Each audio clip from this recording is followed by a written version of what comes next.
గజం భూమి కేవలం 5,500 రూపాయలతో 135 గజాల భూమి కేవలం 7 లక్షలు మాత్రమే. ఉపాసతామాత్మవిదః పురాణాః పరం పుమాంసం నిహితం గుహాయాం వయం యశోదా శిశుబాలలీలా కథాసుధా సింధుషు లీలయామః. భాగవత కథాసుధ తరువాయి భాగంలోకి వచ్చాం. మునులు ఋషులు వాళ్ళంతా చాలా కష్టపడి ఎక్కడో గుహల్లో కూర్చుని వేల కొద్ది సంవత్సరాలు తపస్సు చేసి అప్పుడు సాధిస్తారు భగవంతుడిని. ఎప్పటికో మధ్యలో ఏదైనా చిన్న పొన్న పొరపాట్లు చేసో ఎవరైనా వచ్చి డిస్టర్బ్ చేస్తే తమ తాలూకు తపశక్తిని కొంత వృధా చేసుకునో మళ్ళీ మొదటికి వెళ్తుంటారు, బ్యాక్ టు ద పెవిలియన్. ఎక్కడ మొదలెట్టామో అక్కడికే వెళ్తూ ఉంటారు. మనకి ఆ కష్టం లేదండి, మనం ఆ ఇబ్బంది ఏం పడక్కర్లా. ఏం చెప్తున్నారు చూడండి, యశోదా శిశువు యొక్క బాలలీలలు ఉన్నాయి కదా, వాట్లలో మనం ఈదులాడుతూ హాయిగా ఆడుకుంటూ మనం భగవంతుడిని తెలుసుకుంటాం. చాలా తేలిగ్గా ముక్తిని పొందే మార్గం ఏంటంటే కృష్ణ గాథలు వినడం, ఆయన లీలల్లో మైమరిచిపోవటమే మనకి ముక్తికి సోపానం. ఋషులంత కష్టపడక్కర్లేదట. లీలాసుకులు ఎంత కరుణతోటో మనకి శ్లోకం తెలియజేశారు. మీరేం కష్టపడి అవి ఇవి చదవకండి అమ్మా, చక్క బాలకృష్ణుడు లీలలు చదువుకోండి, జామ్మని వెళ్ళిపోతారు మీరు వైకుంఠానికి అని చెప్తున్నారు. అయితే ఒకసారట మనం ఇప్పటిదాకా రకరకాలు కృష్ణలీలలు విన్నామండి. రాసపంచాధ్యాయి కూడా అయిపోయింది. దాని తర్వాత కొంతకాలానికి మన నందుడు మొదలైనటువంటి యాదవ పెద్దలంతా కలిసి అంబికావనం అనే ఒక ప్రాంతానికి వెళ్ళారట. మంచిగా చక్కగా బళ్ళు అవి ఎక్కి వెళ్ళారు. ఆ అంబికావనంలో ఏంటంటే పశుపతి జాతర అని చేస్తారు. వీళ్ళ దగ్గర అన్ని గోసంపదే కదా, అన్నీ ఉన్నవన్నీ ఆవులే. ఆ ఆవులను రక్షించుకోవటం కోసం రకరకాల పూజలు అవి చేస్తారు. సో ఇంద్రయాగం చేద్దాం అనుకున్నారు, అది కాకుండా తర్వాత ఏం చేశారు వీళ్ళు, గోవర్ధన పూజ చేస్తే భగవంతుడు స్వయంగా గోవర్ధన రూపంలోనే పూజను స్వీకరించాడు. తర్వాత గోవర్ధన పర్వతాన్ని ఎత్తి వీళ్ళందరినీ ఇంద్రుని యొక్క వర్షం నుంచి కూడా కాపాడాడు. అయితే వీళ్ళ విధానంగా మామూలుగా అలవాటుగా చేసేవేవో కొన్ని పద్ధతులు ఉంటాయి, ఏ ఊళ్ళల్లో పద్ధతులు ఆ ఊళ్ళో ఉంటాయి కదా, అట్లా వీళ్ళు పశుపతికి జాతర చేస్తారట. ఎడ్ల బళ్ళు వేసుకుని అందరూ కలిసి వెళ్ళి అంబికావనం అని ఒక వనం ఉందట, అక్కడికి వెళ్తారు. వెళ్తే అక్కడ సరస్వతి నది ఉంది. ఆ సరస్వతి నదిలో స్నానం చేసి పార్వతీ పరమేశ్వరులని పూజించి ఆ వారికి తాము తెచ్చినంటే వీళ్ళ ఉన్న సంపద అంతా గో సంపదే కదా, పాలు పెరుగు వెన్న నెయ్యి మొదలైనవి సమర్పించి చాలా చక్కగా ఉత్సవాలు బాగా జరుపుకున్నారు. జాతర జరుపుకుంటే ఏమైంది, ఈయన ఇంకా చేశాడు, విప్రులకి ధేనుములు బంగారము వస్త్రాలు అన్నము కూడా విరివిగా దానాలు చేశారట. అయితే వీళ్ళు యాదవులు ఇన్ని దానాలు చేసి ఇంత పూజ చేశారు కానీ వాళ్ళు ఏమి తినరు, కేవలం నీరు త్రాగి నియమంగా ఉంటారట. అంటే ఆ పూటంతా ఉపవాసం ఉండి ఇంటికి వచ్చాక బహుశా భోజనం చేస్తారు. అయితే ఏమైంది, ఈయన సరస్వతి నదిలో స్నానం చేసి వ్యవహారం అంతా పూజ గీజ అయిన తర్వాత ఈ దానాలు అవి అయినాక వసుదేవుడు రిపీట్ నాన్న చూసుకోండి, నందుడు ఒకచోట విశ్రాంతిగా కూర్చునేసరికల్లా మెల్లిగా నిద్ర పట్టేసింది ఆయనకి. చెట్టును అనుకుని కూర్చున్నాడు. మనం నిరాహారంగా ఉండి ఇంత శ్రమ పడితే కాస్త నిస్త్రాన్ని వచ్చి ఆటోమేటిక్గా నిద్ర వస్తుంది, కొంచెం చల్లగాలి తగిలేసరికి. చెట్టుకు అనుకుని నిద్రపోతున్న నందుడిని చూసి ఒక మహాసర్పం ఒకటి చాలా పెద్దదట వచ్చి ఏం చేసింది, ముందు చుట్టేసింది, తర్వాత మింగడానికి ప్రయత్నించేసరికల్లా ఎవరైనా అమ్మోయ్ నాయనోయ్ బాబో ఎవరైనా నన్ను రక్షించండి రా అంటాడు. ఈయన కృష్ణ కృష్ణ నన్ను రక్షించమన్నట్ట. కొడుకుని పిలుస్తున్నాడు తండ్రి. ఎక్కడైనా పిల్లవాడు నాన్నని పిలుస్తాడు, నందుడు కూడా వాళ్ళ నాన్నని పిలవచ్చు, లేదా నాన్నని ఆక్రోశం చేయొచ్చు. ఆయన ఆక్రందన చేయటం లేదు, కృష్ణ కృష్ణ నన్ను రక్షించు విడిపించు అంటూ కేకలు పెట్టాడు. ఈ గోపాలురంతా విన్నారు, కృష్ణుడు ఎక్కడో ఆడుకుంటున్నాడు. వీళ్ళు ఏం చేశారు, మేల్కొని ఈ పాముని చూసేసరికల్లా దుడ్డుకర్రలు పట్టుకొచ్చారట. తర్వాత వంటలు చేశారు కదా, అంటే అన్నం దానం చేసినప్పుడు ఆ వంట పొయ్యిలోంచి కొరుగులు కొన్ని మండుతున్న దుంగలు కూడా పట్టుకొచ్చి పాముని ఎడ బాధేశారు. ఎంత కొట్టినా పాము దెబ్బలు తిన్నది కానీ ఈయన్ని మాత్రం వదిలిపెట్టలే నందుడిని. ఈ వదిలిపెట్టకపోయేసరికల్లా అప్పుడు ఈ కృష్ణుడు పరిగెత్తుకుంటూ వచ్చి ఏం చేశాడట, కాలుతో తోకని ఒక కొసని తొక్కి ఒక్క తన్ను తన్నేసరికల్లా ఈ తన్నిన తన్నుకి అది 5-6 చుట్లు చుట్టి ఉన్నది పాము బయటకి పక్కకు పడిపోయి ఒక విద్యాధర రూపాన్ని ధరించింది. పాము మాయమైపోయింది. ఆ ప్రాంతంలో ఒక విద్యాధరుడు ప్రత్యక్షం అయ్యాడనమాట.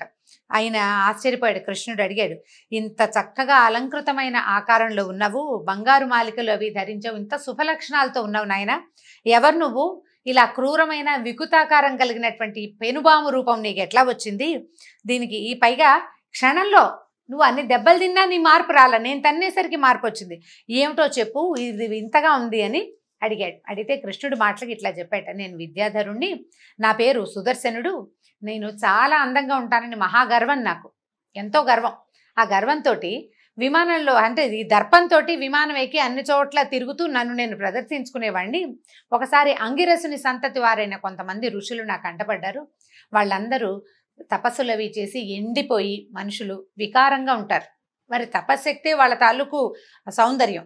ఈ చూడ్డానికి సుమారు మనం మొదటి లుక్నే మనం తెలుసుకుంటాం కదా, ఫస్ట్ చూడగానే మనకి ఏ భావన కలుగుతుంది, అదే ముఖ్యం. ఈ వికార రూపంగా ఉన్నటువంటి ఋషులను చూసి నేను బాగా నవ్వి వెక్కిరిచ్చాను. దాంతో నువ్వు సౌందర్య మదంతో ఇట్లా మమ్మల్ని గేల్ చేసావు కాబట్టి పెనుబాము వై పడిపోయి ఉండమని వాళ్ళు నన్ను శపించేశారు. అందుకని నేను ఇట్లా పడిపోయాను. అయితే నేను శాపావసానం చెప్పమని బాగా బతిమలాడి అడిగితే ఏం చెప్పారంటే, మానవుల భయాన్ని నివారించడానికి యాదవ వంశంలో విష్ణువు అవతరించబోతాడు. అది ఎప్పటి సంగతో. అతను కాలితోటి తంతాడు నిన్ను, ఆయన కాలి తన్ను తగిలాకే నీకు ఈ రూపం పోతుంది అని చెప్పారు వాళ్ళు. కాబట్టి నిన్ను ధ్యానించిన కమలాక్ష, నీ కథలు విన్నా, నీ నామం కీర్తించిన పాపరాశి ఎంత పెద్ద కుప్పగా ఉన్న పాపాలైనా సరే, ఎంత పెద్ద మోపులు పాపాలు చేసుకున్నా కూడా అవి దగ్ధమైపోతాయి. ఇప్పుడు నువ్వు నా మీద అడుగు వేసావు, నీ అడుగు పడేసరికల్లా నా ప్రాణాలు లేచి వచ్చినాయి నాయన. విప్రశాపం వల్ల వచ్చిన వికృతాకారం క్షణంలో పోయింది. నేటితో నా సర్పజన్మ తొలిగిపోయింది. ఇంకా సెలవు తీసుకుంటానని సుదర్శనుడు విష్ణుమూర్తికి కృష్ణమూర్తికి నమస్కరించి వెళ్ళిపోయాడట. వీళ్ళంతా ఆశ్చర్యపోయారు. ఈయన తన్నిన తన్నుకి వాడికి రూపం మారిపోయిందే, ఎంత గొప్ప సంగతి అని ఈ దేవతా మహోత్సవం పూర్తయిన తర్వాత ఈయన్ని మెచ్చుకుంటూ, ఈ కృష్ణుడు మనతోటి ఉండటం వల్ల కూడా ఇలాంటి విచిత్రాలు, మనం దైవలీలలు, అతిమానుషమైన లీలలు చూడగలుగుతున్నాము అని ఈ యాదవులంతా ఈ పిల్లవాడిని కీర్తిస్తూ ఉన్నారట. ఈయన వ్రతాలు అన్నీ ఇక్కడ పూజలు అయిపోయిన తర్వాత చీకటి పడ్డాక అందరూ ఎడ్ల బళ్ళతోటి మళ్ళీ ఇంటికి దారి తీశారు.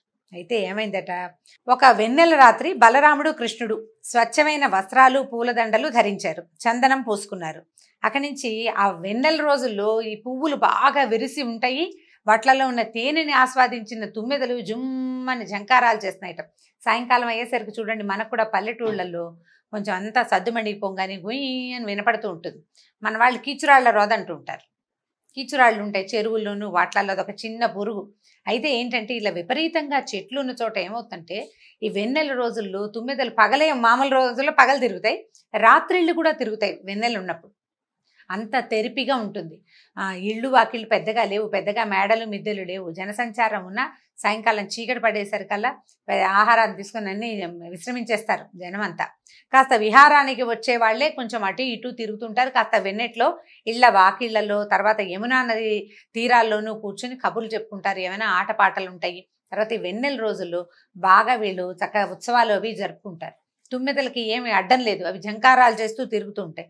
అట్లా ఉంటూ ఉండగా ఏం చేశారట, వీళ్ళు బృందావనంలో గోపసుందరిమణులంతా తమ చుట్టూతా పరివేష్టించి ఉండగా బలరాముడు కృష్ణుడు ఇద్దరు పాటలు పాడుతున్నారట. కృష్ణుడు వేణు వాయిస్తాడు, బలరాముడు పాట పాడతాడనమాట. వీళ్ళిద్దరూ పాటలు పాడుతూ ఉండి ఆనందంగా ఉత్సాహంగా ఉంది వాతావరణం. అక్కడి నుంచి ఇంకా కొంతమంది వీళ్ళ చుట్టూతా ఉన్నవాళ్ళు కాకుండా ఇళ్లల్లో ఉన్న వాళ్ళు కూడా వచ్చేసారు. ఆ పారవస్యంలో మునిగిపోయి ఉన్నారు. ఆ చల్లని ప్రదేశం, నదీ తీరం, వెన్నెల, ఈ బలరామకృష్ణులు పరమాద్భుత సౌందర్యంతో ఉండేటువంటి వాళ్ళ రూపాలు, అద్భుతమైన సంగీతము, అందరూ మైమరిచిపోయి ఉండగా ఏమైందట, హాయిగా ఆడేసుకుంటున్నారు వీళ్ళంతా. ఆ సమయంలో కుబేరుని భటుడైన శంఖచూడు అనేవాడు, శంఖచూడు అనే పేరున్నవాడు వీరితో పాటు ఉన్న ఈ గోపకాంతల్ని యోగ బలంతో బలాత్కారంగా పట్టుకుని ఉత్తర దిశకి తీసుకెళ్ళిపోయాడట. అప్పుడు వీళ్ళు అరిచి కేకలు పెట్టారు, బలరామ కృష్ణ, రామకృష్ణ రక్షించండి అని కేకలు పెట్టారు. స్త్రీలంతా కేకలు పెట్టేసరికి బలరామకృష్ణులు ఇద్దరు వాళ్ళే విన్నారు, వినపడినది పిలుపులు. వీళ్ళిద్దరూ పారవస్యంతో పాడుకుంటున్నారు. చుట్టూతా ఉన్నవాళ్ళు సడన్ గా మాయమైపోయారు, కేకలు వినపడ్డాయి. ఈ మహాబలవంతులైన అన్నదమ్ములు ఇద్దరు వెంటనే ఏం చేశారట, పక్కన ఉన్న మద్ది చెట్లని పెరికేశారు, భూమిలోంచి పెరికి చేత్తో పుచ్చుకుని ఎట్లా వెళ్ళారంటే కాలుడు మృత్యువు లాగా పరిగెత్తారట అతని వెనకాల. వెళ్ళి ఏం భయపడకండి అని చెప్పి ఆ గుహ్యకుడైన అంటే ఈ విద్యాధరుడితోటి గంధర్వుడితోటి పోటీ పడ్డారు, పోట్లాటకి దిగారనమాట. అయితే అతను ఏం చేశాడు, కంగారు పడ్డాడు. ఇద్దరు వ్యక్తులు ఇలా మీదకి వచ్చేసారు కదా, ఈ చేత్తో పుచ్చుకున్నటువంటి స్త్రీల మీద నుంచి తన మాయను తొలగించి వాళ్ళని వదిలిపెట్టేశాడు. వెంటనే కృష్ణుడు ఏమన్నాడు, అన్నా వీళ్ళని నువ్వు కాపాడు, నేను వీడి సంగతి చూస్తానని చెప్పేసి అతను వెనకాల పరిగెత్తాడు. అతను రూపాలు మార్చుకుంటూ పరిగెడుతున్నాడట. అతను ఏ రూపంతో ఏ సందులోకి వెళ్తుంటే కృష్ణుడు అదే రూపంతో ఆ సందులోకే దూరుతాడు. వాడు పాము అయితే ఈయన పాము అవుతాడు, వాడు పిల్లి అయితే ఈయన పిల్లి అవుతాడు. వాడు ఏ జంతువుగా ఏ విషయంగా మారిపోతుంటే ఆ విషయంగా మారిపోతూ ఆ వెనకాల పడి పడి పడి మళ్ళీ బృందావనం వైపే తీసుకొచ్చాడు. పట్టుకున్నాడు చివరికి పట్టుకుని పిడికిటి పోట్లతోటి కొట్టి కొట్టి మొహం మర్దించేశాడట మొత్తం. అక్కడి నుంచి ఏం చేశాడు, ముఖంలో అతను ఇక్కడ ఒక మణి ధరిస్తాట. ఈ విద్యాధరులు, యక్షులు, కిన్నరులు వీళ్ళందరికీ శిరోమణి అంటారు, చూడామణి ఇక్కడ ఉంటుంది. ఆ మణిని పట్టుకుని లాగేసి అతను చనిపోయాడు. ఆ మణిని పట్టుకొచ్చి అన్నయ్యకి ఇచ్చాడు. శంఖచూడుని మణి చూడు ఎంత బాగుందో, నువ్వు పెట్టుకోవచ్చు అని చెప్పేసి వాళ్ళ అన్నయ్య చేతికి ఇచ్చాడు. అందరూ ఆశ్చర్యపోయారు, ఈ గోపకాంతలంతా.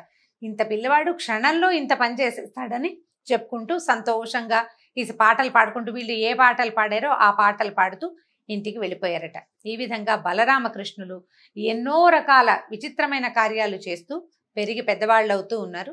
తర్వాత ఏ లీలను చూపించారో తరువాయి భాగంలో విందాం. నమస్కారం.